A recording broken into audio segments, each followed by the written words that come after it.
హరే కృష్ణ. మోహిని ఏకాదశి వైశాఖ మాసం శుక్లపక్షంలో వచ్చేటువంటి ఏకాదశిని మోహిని ఏకాదశి అంటారు. ఈరోజే మోహిని అవతరణ దినోత్సవం కూడా. శ్రీ మహావిష్ణువు మోహిని రూపంలో అవతరించినటువంటి రోజు అన్నమాట. శ్రీ మహావిష్ణువు యొక్క మార్గదర్శకత్వంలో దేవతలు, దానవులు మందర పర్వతాన్ని కవ్వంగా చేసుకొని క్షీరసాగర మదనం చేసినప్పుడు అందులో నుంచి ఉద్భవించినటివన్నీ కూడా చాలా ఉన్నాయి.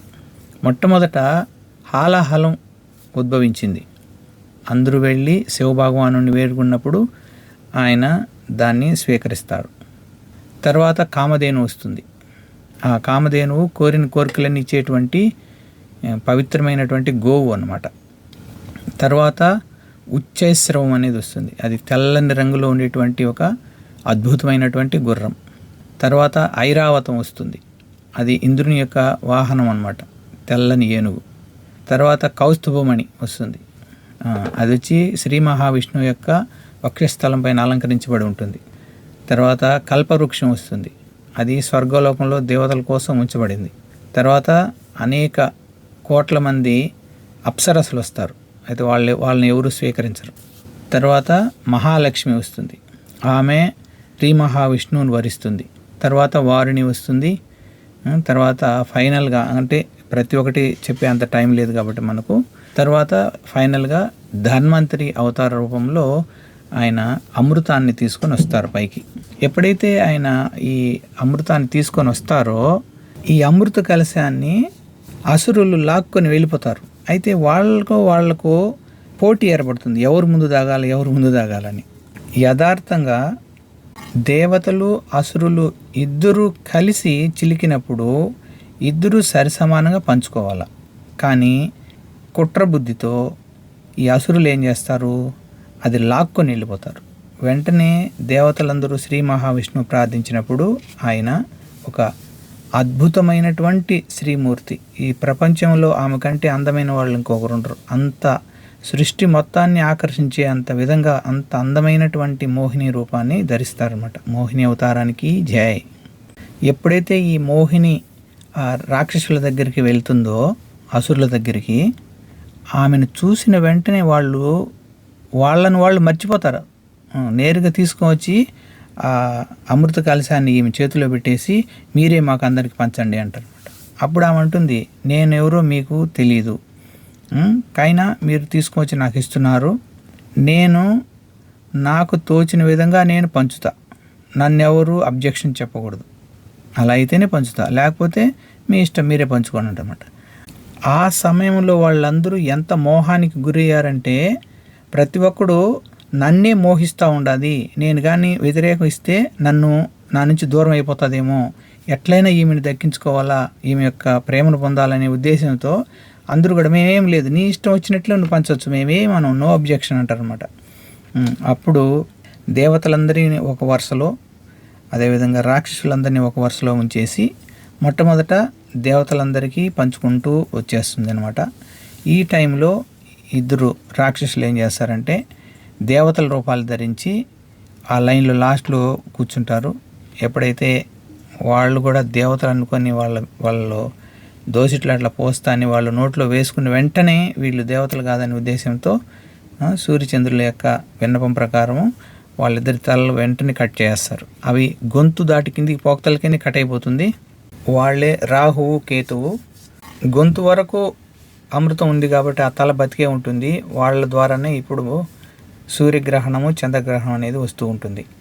మరి ఎందుకు ఇలా భగవంతుడు అంత కష్టపడినా కూడా రాక్షసులకు ఎందుకు ఇవ్వలేదు అంటే, వాళ్ళు అధర్మంగా దాన్ని వాళ్ళ దగ్గర నుంచి లాక్కొని వెళ్ళిపోయినారు. అలా అధర్మం కదా, కాబట్టి వాళ్ళకు శిక్షించాలనే ఉద్దేశంతో భగవంతుడు వాళ్ళకు అసలే కానికుండా చేశాడు. అంటే వాళ్ళు ఎంత మోసంగా దాన్ని లాక్కొని వెళ్ళారో భగవంతుడు అంతకంటే మోసగాళ్ళకు మోసగాడు అనమాట భగవంతుడు. కాబట్టి వాళ్ళు మోసగించే దానికోసంగా భగవంతుడు మోహిని అవతారాన్ని తీసుకుని వాళ్ళను కంట్రోల్ చేసేస్తాడనమాట. హరిబోల్. తర్వాత ఈ మోహిని ఏకాదశికి సంబంధించినటువంటి ఒక వృత్తాంతం కూడా ఉంది. నారద మహర్షి యుధిష్ఠిర మహారాజుకు చెప్తారనమాట. అదేమైంది ఇప్పుడు చూద్దాం.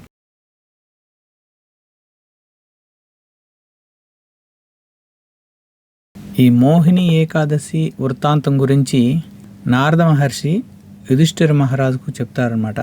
ఇందులో సరస్వతీ నదీ తీరంలో ఒకప్పుడు భద్రావతి అనేటువంటి నగరాన్ని ద్యుతిమాన్ అనేటువంటి చంద్రవంశపు రాజు పరిపాలిస్తూ ఉండేవాడు. అతని యొక్క ఆ రాజ్యం చాలా సుభిష్టంగా ఉండేది. అందరినీ కూడా అతను చాలా బాగా పరిపాలించేవాడు. ఆ రాజ్యంలో ధనపాలుడు అనేటువంటి ఒక వ్యాపారి ఉండేవాడు, వర్తకుడు. అతను ఎంతో ధర్మపరుడు మరియు విష్ణు భక్తుడు కూడా ఆయన. అయితే ఆయనకు 5 మంది సంతానం. 5 మందిలో 5వ వాడు, చివరి వాడైనటువంటి 5వ వాడి పేరు దృష్టబుద్ధి.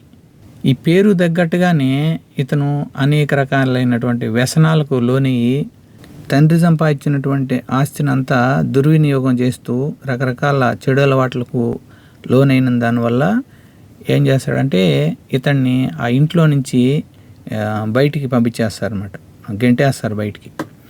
అయితే ఇతని యొక్క ప్రవర్తన చుట్టుపక్కల ఉండే బంధుమిత్రులకు కూడా ఇష్టం ఉండదు. అందుకని వాళ్ళు కూడా ఇతన్ని ఆదరించకుండా పంపించేటప్పటికీ ఇంకా అతను అడవులు బట్టి వెళ్ళిపోతాడు అనమాట. ఇంకా ఎవరైనా ఒక ఇబ్బందిని ఎదుర్కోవాలంటే ఒక స్టేజ్ వరకు ఉంటుంది, అంతకు దాటి కానీ మరి ఎక్కువ చేస్తూ ఉంటే ఎవరు భరించలేరనమాట. అందువల్ల ఎవరు అతన్ని ఆదరించుకునేటప్పటికి అడవులు పంపించేశారు. వెళ్ళిపోయి అక్కడ అడవుల్లోనే రకరకాల జంతువులను వేటాడుకుంటా, పక్షులు వేటాడు తింటా, అట్లా ఇట్లా చాలా దుర్భరమైన జీవితమే గడుపుతాడు అతను. అయితే అతని యొక్క పూర్వజన్మ ఫలితమో ఎట్నో మొత్తానికి అతను నది దగ్గరికి వస్తాడు. అప్పుడే నదిలో స్నానం చేసి బయటికి వస్తూ ఉన్నటువంటి కౌండిన్య మహర్షిని చూస్తాడు.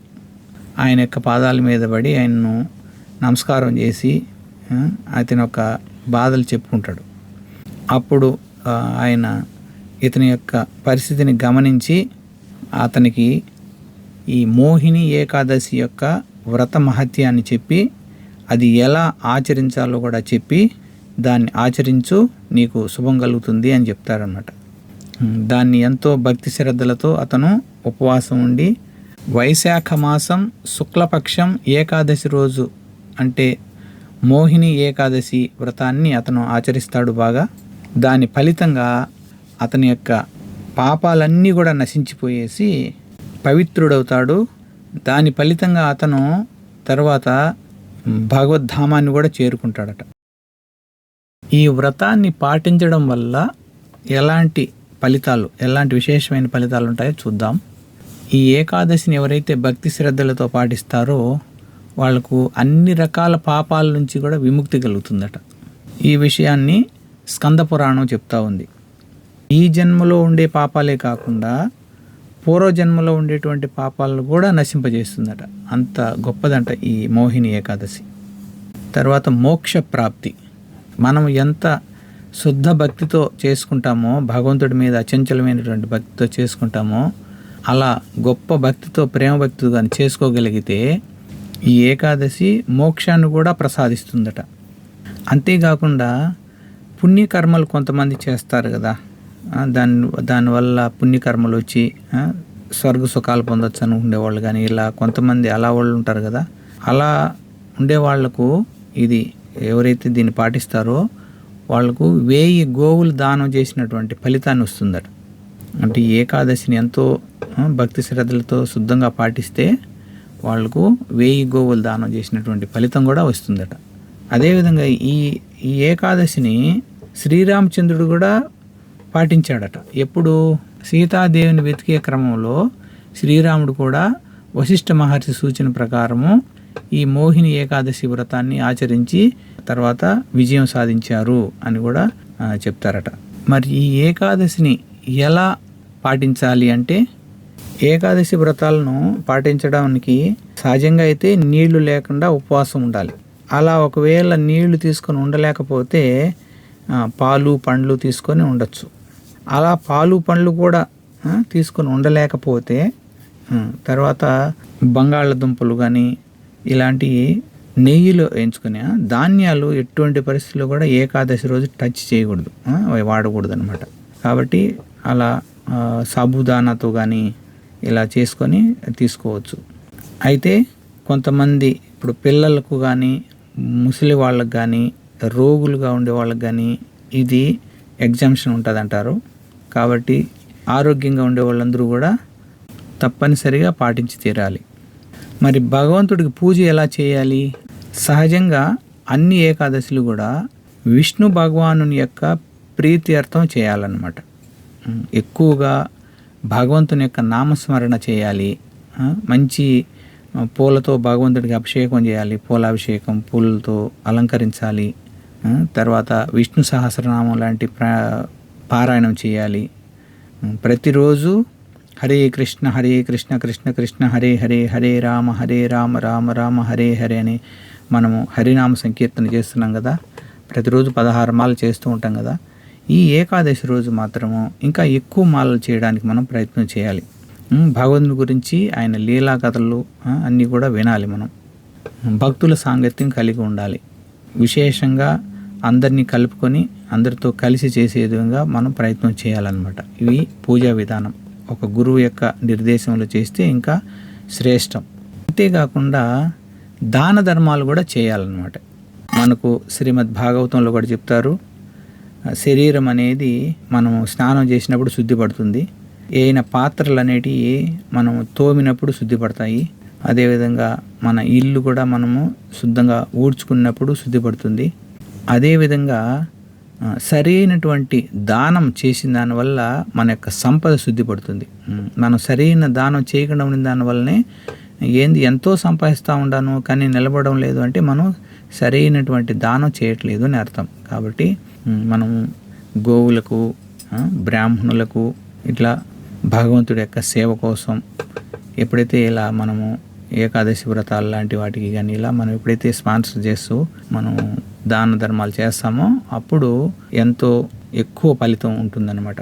కాబట్టి అన్ని రకాల పాపాలను తొలగించడమే కాకుండా ఎంతో గొప్ప మోక్షం లాంటి గొప్ప ఫలితాన్ని కూడా ఇస్తూ ఉండేటువంటిది, అన్ని రకాల శుభాలను కలిగించేటువంటి ఈ మోహిని ఏకాదశి వ్రతాన్ని పాటించేటువంటి భాగ్యాన్ని మనకు కలిగించమని గురుదేవుల్ని భగవంతుని యొక్క పాదాలు బట్టి వేడుకున్నాం.